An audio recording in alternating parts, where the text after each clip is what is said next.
أعوذ بالله من الشيطان الرجيم بسم الله الرحمن الرحيم الحمد لله والصلاة والسلام على رسول الله.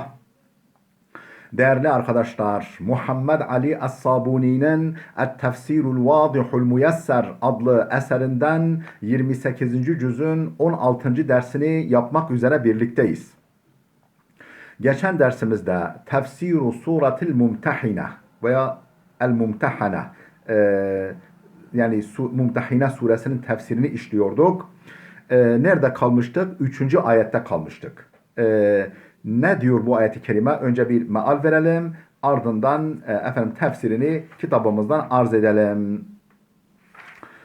Buyuruyor ki len tenfa'akum erhamukum ve la evladukum yevmel kıyameti yafsilu beynekum vallahu bima ta'melune basir. Surenin başında ne denmişti? Benim de sizin de düşmanlarınız olan ve sırf siz Allah'a iman ettiniz, Rabbiniz olan Allah'a iman ettiğiniz için size düşmanlık besleyen, sizi ve peygamberinizi yerinizden, yurdunuzdan etmiş olan ve hala da etmeye çalışan, bulunduğunuz yerden de atmaya çalışan müşrikleri, kafirleri dost edinmeyiniz. Eğer Allah yolunda mücadele için yola çıkmışsanız, hedefiniz rıza ilahi ise sakın böyle bir şey yapmayınız. Üstelik bunlar size böyle dostluk yüzü gibi gösterir gibi davranırlar ama fırsat ellerine geçtiğinde size hem el uzatırlar yok etmek için hem de her türlü hakareti dilleriyle yaparlar. Karşı tarafta akrabalarımız var, evlatlarımız var, şu var, bu var bahanesiyle de olsa onlarla dostluk, sevgi, sadakat köprülerini kurmayın. Niçin? Çünkü Allah yaptıklarınızı çok çok iyi bilmektedir. Niyetli gizlediklerinizi de bilmektedir. Açığa vurduğunuzu da bilmektedir. Düşmana karşı tavizsiz durun. Dayanışma içinde durun kendi aranızda. Onlara böyle yani yumuşak yüz göstermeyin. Müşriklere, kafirlere deniyordu. Ardından diyor ki bu ayet-i kerimede len tenfa'akum erhamukum ve la evladukum. Eğer akrabalarınızı veya evlatlarınızı karşı tarafta olan yani kafir olan o zaman öyleydi yani bir cephede yani iman cephesinde müminler var. Karşı tarafta onların bazen evlatları, bazen babaları, bazen amcaları, bazen kardeşleri kafir olarak bulunabiliyordu. O zaman öyle. Yani onlar akrabanızdır veya evlatlarınızdır diye böyle bir duygu besliyorsanız onlara karşı bu evlatlarınız ve yakın akrabalarınız size ahirette kesinlikle fayda vermeyecek. Yevmel kıyameti yafsilu beynekum. Kıyamet günü Allah aranızda adil kararı verecektir. Vallahu bima ta'melune basir. Her ne yapmakta iseniz, her ne yapıyor iseniz Allah çok çok iyi görmektedir. Ona göre davranın. Ey len tenfa'akumul qarabatu velel arhamu velel evladu اَلَّذ۪ينَ تُوَالُونَ الْكُفَّارَ مِنْ اَجْلِهِمْ وَيَوْمَ الْقِيَامَةِ لَنْ يَجْلِبُوا لَكُمْ نَفْعًا وَلَنْ يَدْفَعُوا عَنْكُمْ ضُرًّا. Ey len tenfa'akumul qarabatu velel arham velel evladu. Ne akrabalar, ne yakınlarınız, yani aranızda sıla-i rahim bulunan kimseler, ne de hatta evlatlarınız bile size fayda vermeyecektir. Kimdir bunlar? اَلَّذ۪ينَ تُوَالُونَ الْكُفَّارَ مِنْ اَجْلِهِمْ. Yani kendilerine zarar gelmesin, onlara iyi davransınlar diye kafirleri dost edindiğiniz, yani onlar sebebiyle kafirleri dost edinmeye çalıştığınız, sırdaş edinmeye çalıştığınız bu evlatlarınız, akrabalarınız, yakınlarınız size fayda vermeyecektir. Ve yevmel kıyameti len yeclibu lekum nef'an. Kıyamet günü size herhangi bir fayda sağlamayacaklardır. Ve len yedfa'u ankum dorran. Sizden herhangi bir zarar sağlamayacaklardır. Size asla faydaları olmayacaktır onların. O nasıl bir gündür o kıyamet günü? Başka surede belirtildiği üzere يَوْمَ يَفِرُّ الْمَرْءُ مِنْ أَخِيهِ وَأُمِّهِ وَأَبِيهِ. O öyle bir gündür ki kişi kardeşinden ve ummihi annesinden ve abihi öz babasından bile kaçacağı gündür o gün. Niye kaçar? Efendim belki bir hakları var, benden talep ederler diye insan efendim annesinden, babasından, kardeşinden bile kaçar. Ve fi zalikel yevmil asib yahkumullahu beynel mu'minine vel kafirin bihukmihil adil. Ve fi zalikel yevmil asib o çetin, zorlu günde yahkumullahu Allah hükmeder. Beynel mu'minine vel kafirin müminlerle kafirler arasında hükmeder. Bi hukmuhil adil hükmüyle hükmedecektir kıyamet o günde. فَيُدْخِلُ الْمُؤْمِنِينَ الْجَنَّةَ وَالْكَافِرِينَ نَارَ السَّعِيرِ Müminleri cennete yerleştirecek, kafirleri ise o kızgın cehennem ateşine yerleştirecektir. Allah muhafaza etsin.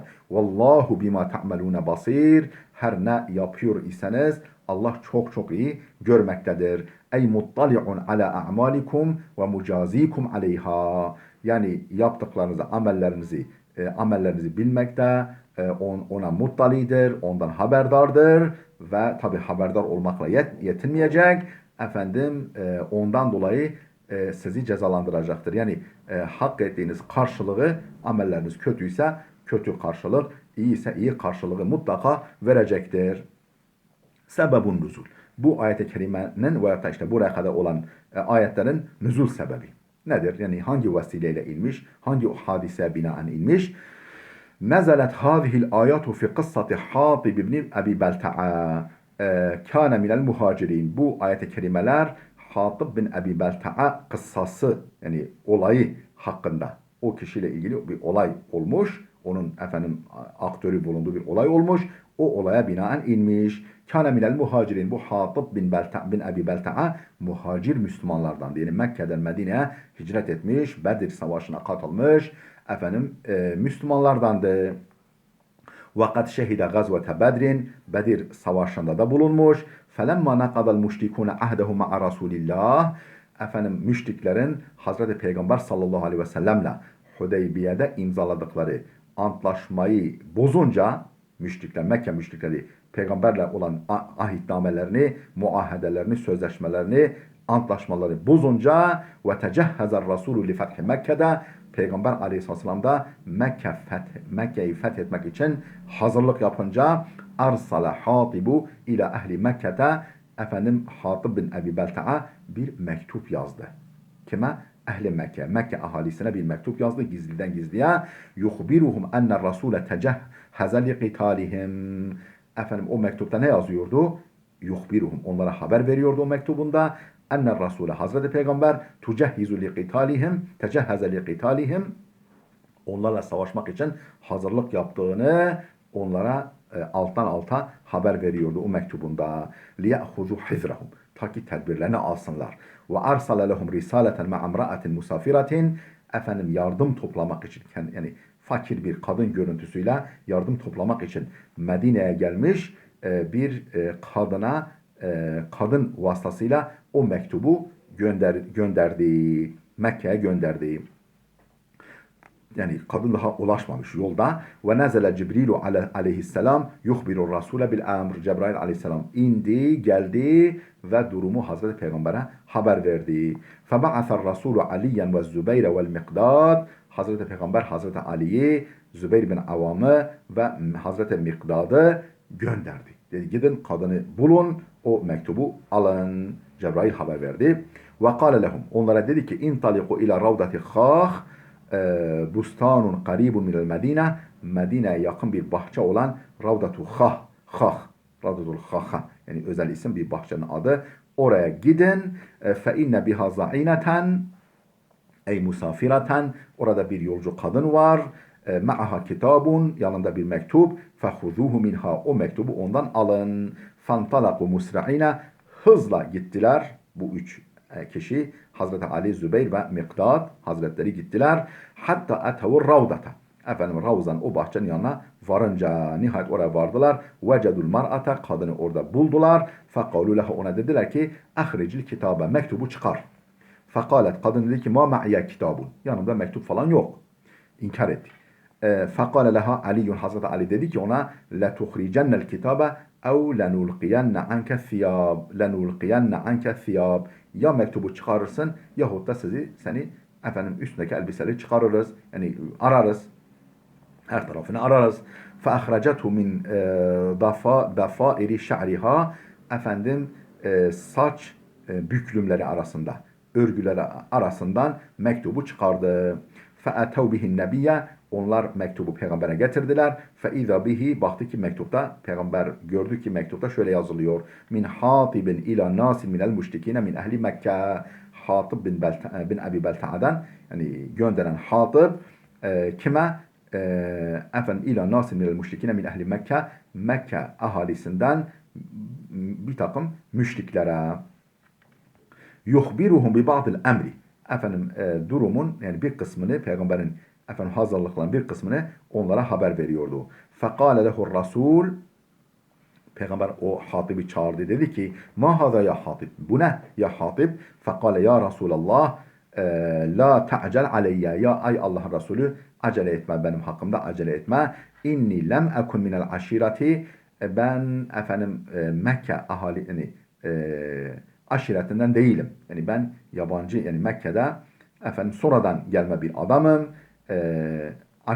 Yani Kureyş aşiretinden işte Kureyş'ten değilim aslen ve kâne men ma'ake minel muhacirin seninle beraber hicret eden diğer sahabilerinin lehum karabatun orada akrabaları var. Gerçek manada akrabaları var. Yecma'une biha yahmune biha ahali ehlihim ve emvalihim bi Mekke'de. O akrabaları vasıtasıyla Mekke'deki diğer mümin diğer akrabalarını ve mallarını koruyabiliyorlar. Benim öyle imkanım yok. Benim öyle imkanım yok. فَأَحْبَبْتُ أَنْ أَتَّخِذَ فِيهِمْ يَدًا يَحْمُونَ بِهَا قَرَابَتِي Ben istedim ki o Kureyş nezdinde bir takım yani adamlarım olsun, himaye eden adamlarım olsun. Onlar vasıtasıyla oradaki akrabalarımı tek tük yani az olan akrabalarımı himaye edeyim. Onlara zarar yani gelmesin istedim. Sahip çıksınlar istedim. Bunun için böyle bir şey yaptım. Ve ma faaltuhu kufran yoksa kafir olduğumdan dolayı, haşa onlardan olduğumdan dolayı bunu yapmadım. Veler tidadan an dini, dinimden döndüğüm için de yapmadım bunu. Fekâler Resulü. Peygamber sallallahu aleyhi ve sellem şöyle dedi. İnnehu kad sadakakum. Bu Hatip size doğru söyledi. Yani tabi sahabe hepsi bekliyor. Cezalandırılacak. Efendim adeta üzerine atılmak için bekliyorlar. Bilhassa Hazreti Ömer. Efendim Peygamber dedi ki sakin olun. Hatip doğru söylüyor. Kad sadakakum doğru söylemiştir. Fekale Umaru da'ni ya Resulullah adribu unuqa hadal münafık. Hazreti Ömer dedi ki ya Resulullah bırak beni bu münafıkın boynunu uçurayım. Boynunu vurayım. Fekale lehur Resul. Peygamber sallallahu aleyhi ve sellem ona dedi ki ya Ömer innehu kad şehide bedran. Bu Bedir Savaşı'na katılmış. Bedir Savaşı'na katılmak her baba yiğidin kârı değil. Yani imanın kriteri. وَمَا يُدْرِكَ لَعَلَّ اللّٰهَ اِطَّلَعَ عَلَى اَهْلِ بَدْرٍ Ne bilirsin belki Allah Teala ehli Bedre tecelli etmiş. Fekale ve onlara demiş ki اِعْمَلُوا مَا شِئْتُمْ فَقَدْ غَفَرْتُ لَكُمْ Ne yaparsanız yapın ben size affettim. Belki de Allah böyle demiştir. Sen ne bilirsin Ashab-ı Bedir'in kim olduğunu sen bilir misin? Belki Allah onlara tecelli etmiş ve böyle bir ahd vermiş olabilir. Allah bile Celle Celaluhu onu affetmiştir belki. فَاَنْزَلَ اللّٰهُ عَزَّ وَجَلَّ هَذِهِ الْآيَاتِ Bunun üzerine Allah bu ayetleri indirdi. Hangi ayetleri? Surenin başından beri buraya kadar olan ayetleri. Ya eyyühellezine amenu la tettehizu aduvi ve aduvakum evliya. Ey iman edenler benim de sizin de düşmanlarınızı efendim dost edinmeyin, sırdaş edinmeyin, sıkı fıkı olmayın onlarla. Yani muhabbetinizi, sevginizi onlara altın tepside sunmayın. Ahracehul Bukhari ve Müslim bu sebebe nüzul rivayetini Bukhari ve Müslim kaydetmişler, kitaplarında yer vermişler.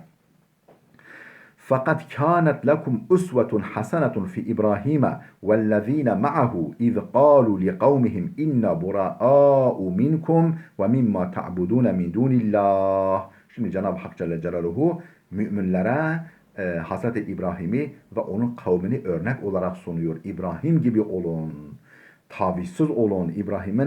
Hazreti İbrahim'e iman eden bir avuç mümin, cengaver gibi olun. Yani taviz vermeyin karşı tarafa. Onları örnek yani gösteriyor.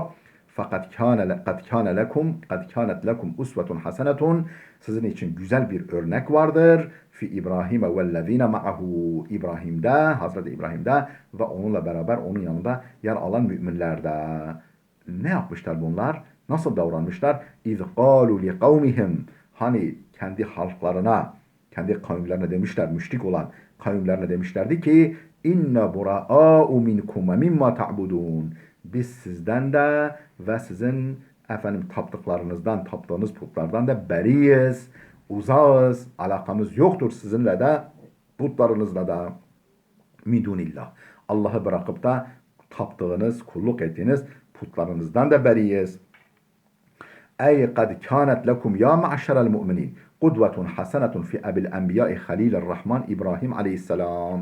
Ey yani kad kânet lekum sizin için vardır. Ya ma'şerel mu'minin ey müminler topluluğu kudvetun hasenetun güzel bir önderlik, güzel bir örneklik vardır. Fi ebil enbiyai halilirrahman İbrahim peygamberlerin babası, Allah'ın dostu, Rahman olan Allah'ın dostu İbrahim'de sizin için örneklik vardır. Güzel bir örneklik vardır, önderlik vardır. Ve fi etba'ihil mu'minin. Daha onda ve ona tabi olan müminlerde sizin için bir örneklik vardır. Hine kâlu li kavmihil müşrikin. Hani o İbrahim'in yanında yer alan, İbrahim ve onun yanında yer alanlar kendi müşrik topluluklarına, halklarına, akrabalarına demişlerdi ki inne muteberri'une minkum ve mimma ta'budune minel asnam vel evthan. Biz sizden de ve tapmış olduğunuz sanamlara ve sahte tanrılardan da uzağız, beriyiz. Yani sizlerle alakamız yok. Ondan sonra siz ayrı vadide, biz ayrı vadideyiz. Sizinle en ufak yani bizim akrabalıkmış, kan bağıymış. Bizim onunla birbirimize bizi bağlamayacak. كفرنا بكم وبدا بيننا وبينكم العداوة والبغضاء أبدا حتى تؤمنوا بالله وحده. Kefarna bikum. Biz sizi inkar etmişiz. Biz sizi tanımıyoruz. Ve beda beynena ve beynekum adavetu vel bagda'u. Bizimle sizin aranızda düşmanlık ve kin peyda olmuştur. Yani beda zahara. Beda beynena ve beynekum el adavetu vel bagda'u. Bizimle sizin aranızda düşmanlık ve kin, nefret peyda olmuştur. Ebeden sonsuza değin hatta tu'minu billahi vahda. Siz bir olan Allah'a iman edinceye kadar. Siz tek bir olan Allah'a iman etmedikçe sizinle düşmanlığımız var. Dostluğumuz yok. Kinimiz, nefretimiz var. Ey laqad qata'na sılatana bikum ve keferna bidinikum ve zaharat beynena ve beynekumul adavet vel bagda'u ebeded dahr. ما دمتم على الكفر والضلال حتى تعبدوا الله وحده وتتركوا عباد الأصنام والأوثان.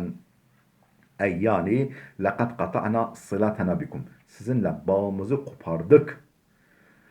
وَكَفَرْنَا بِدِينِكُمْ. Sizin inancınızı kabul etmiyoruz. Dininizi biz inkar ediyoruz. Yani inancınızı biz kabul etmiyoruz. O putperestlik inancınızı. Zaharat beynena ve beynekumul adavet vel bagda'u ebeded dahr. Sonsuza değin. Yani kıyamete kadar bizimle sizin aranızda adavet ve düşmanlık zahir olmuştur. Ortaya çıkmıştır. Zahir olmuştur. Ma dumtum alel kufri ve dalal. Siz küfür ve dalalet üzere olduğunuz sürece. Hatta ta'budullaha vahdehu. Siz tek olan Allah'a kulluk edinceye kadar ve tetruku ibadetel asnam vel evthan. Heykellerin, putların, taşların, ağaçların, güneşlerin, yıldızların kulluğunu terk edinceye kadar ve sahte tanrılara kulluğu terk edinceye kadar. فَتَنْقَلِبُ الْعَدَاوَةُ اِلَى صَدَاقَةٍ وَالْبَغْضَاءُ اِلَى مُحَبَّةٍ. O durumda yani bunların sahte tanrılara kulluğu, putlara, sanamlara, yıldızlara, ateşe kulluğu terk ettiğiniz zaman فَتَنْقَلِبُ الْعَدَاوَةُ اِلَى صَدَاقَةٍ. Adavet, aramızdaki düşmanlık dostluğa dönüşecek. وَالْبَغْضَاءُ kin ve nefret ila muhabbetin, sevgiye dönüşecektir o durumda. Yani bu Hazreti İbrahim'in ve yanındakilerin bu tavrında, bu tutumunda, bu sözlerinde sizin için bir örneklik vardır. Ey müminler topluluğu. Bir istisnası var. Onu örnek almayın. Hani illa kavle İbrahim li abihi. Ancak İbrahim'in babasına dediği şu sözde sizin için örneklik yok. Bunu örnek almayın. Ne demişti İbrahim? La estağfirenne leke. Baba ben senin için Allah'tan af ve bağışlama dileyeceğim. Bu hariç. Yani bunu da demeyeceksiniz yani. Ey iktadu bi İbrahim'e, yani İbrahim Aleyhisselam'ı örnek alın. İlla fi istiğfarihi li abihi, babası için yaptığı istiğfar hariç. Babası için Allah'tan af ve mağfiret dilemesi hariç. فَلَا تَقْتَدُوا bihi fi zalike. Bu konuda onu örnek almayın. فَاِنَّ اِسْتَغْفَرَهُ لِأَب۪يهِ الْمُشْرِكِ كَانَ مِنْ عَنْ مَوْعِدَةً وَعَدَهَا اِيَّاهُ. Çünkü onun müşrik olan babası için istiğfar etmesi daha önce ona verdiği, babasına verdiği bir sözden dolayı idi. Ama فَلَمَّا تَبَيَّنَ لَهُ اَنَّهُ عَدُوٌ تَبَرَّأَ مِنْهُ. Fakat babasının da Allah düşmanı olduğu ortaya çıkınca, tam olarak ortaya çıkınca teberra minhu. O da babasından bağını kopardı. Ve kavluhu ve ma emliku leke minallahi min şey'in, ey kâle İbrahimu li abihi. Yani İbrahim babasına şöyle demişti. Ve ma emliku leke minallahi min şey'in. Efendim, Allah'a karşı sana fayda verecek hiçbir yetkim yok. Allah'a karşı sana hiçbir fayda dokunduramam. Sana bir faydam olmayacak. Bir yetkim yok o konuda. Ey kâle İbrahimu li abihi, yani İbrahim babasına demişti ki la estati'u en edfa'a anke şey'en min azabillah. Allah'ın azabından hiçbir şeyi senden savamam, senden def edemem. İn lem tu'min, şayet iman etmezsen. Rabbena aleyke tevekkelna. Ve yani ne demişlerdi? İbrahim ve kavmi, yani bizim için örnek teşkil eden, örneklik teşkil eden numune olan İbrahim Aleyhisselam ve halkı, yani mümin olan cemaati, ümmetine demişti bize, ne demişti onlara? Rabbena aleyke tevekkelna. Ne demişlerdi? Tabi müşrik olan kavimleriyle bağlarını koparıp bunu onların yüzüne söyleyince Allah'a yönelip dediler ki Rabbena aleyke tevekkelna, Rabbimiz biz sana güvendik, dayandık, bel bağladık ve ileyke enebna, yüzümüzü sana çevirdik, döndürdük, yüzümüzü sana döndürdük ve ileykel masir, dönüş sanadır. Yani herkes er veya geç senin huzuruna dönecektir. O mahkeme-i kübrada duruşmada bulunacaktır. Ey ve kulu fi duaikum kema kâle İbrahim ve ashabuhu. Yani siz de dualarınızda, ey müminler topluluğu, siz de dualarınızda tıpkı İbrahim ve onun tabileri, sahabilerinin dediği gibi şöyle dua edin. Ya Rabbena aleyke atemedna fi cemi'i umurina. Ey Rabbimiz, bütün işlerimizde, her işimizde sana itimat ettik. Sana dayandık, sana güvendik, sana inandık. Ve ileyke raca'na ve tubna. Sana döndük ve sana yöneldik. Ve ileyke vahdekel marci'u vel ma'adu fil ahire. Ahirette sana, ama sadece sanadır dönüş ve varış. Dönüş de varış da ancak sanadır ya Rabbi. Rabbena la tec'alna fitneten lillezine kafaru. Değerli dostlar, burada dursun. Burada dursun. Videomuz oldukça uzadı. Burada duralım. Gelecek dersimizde inşallah kaldığımız yerden devam edeceğiz. Allah'a emanet olun.